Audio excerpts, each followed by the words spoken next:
संभाजीनगर अहिल्यानगर रोडवरील गरवारे कारखान्याच्या समोर असलेल्या ॲक्सिस बँकेच्या एटीएम मध्ये एटीएम अज्ञात चोरट्यांनी फोडलं आणि 14 लाखांची रोकड लंपास केली आहे। ही दृश्य आपण बघतोय।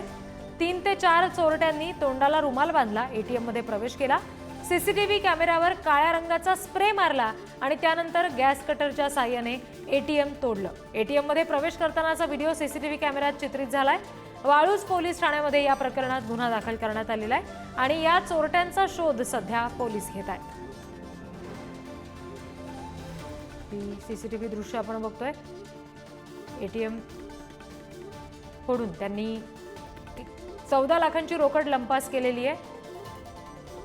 आणखी तपशील घेऊया, प्रतिनिधी सुमित पवार आपल्याशी जोडले गेले त्यांच्याकडून। सुमित, या सगळ्या आरोपींचा शोध लागलाय का? पोलिसांचं काय म्हणणं आहे याबाबत?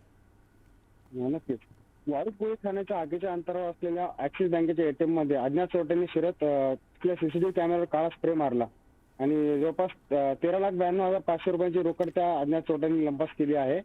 आणि मुख्य म्हणजे त्या परिसरामध्ये बहुतांश कंपन्या आहेत आणि नागरिकांची देखील मोठ्या प्रमाणात वर्दळ असते, त्यामुळे एटीएम मध्ये मोठ्या प्रमाणात कॅश असते। याच गोष्टीचा फायदा घेत त्या अज्ञात चोरट्यांनी एटीएम मध्ये प्रवेश केला आणि एटीएम वर काळा स्प्रे मारून त्या एटीएम मधील 13,92,500 रुपयांची रोकड लंपास केलेली आहे। दरम्यान या एटीएम मध्ये सुरक्षा रक्षक नव्हता का किंवा उपस्थित होता का असा प्रश्न आता उपस्थित होत आहे आणि आता मिळालेल्या सीसीटीव्ही फुटेजच्या आधारे पोलीस या आरोपीचा शोध घेत आहे। दरम्यान अहिल्यानगरच्या दिशेने चोरटे पसार झाल्याचा पोलिसांना संशय आहे आणि पोलिसांचे पथक देखील त्या दिशेने रवाना झालेले आहेत।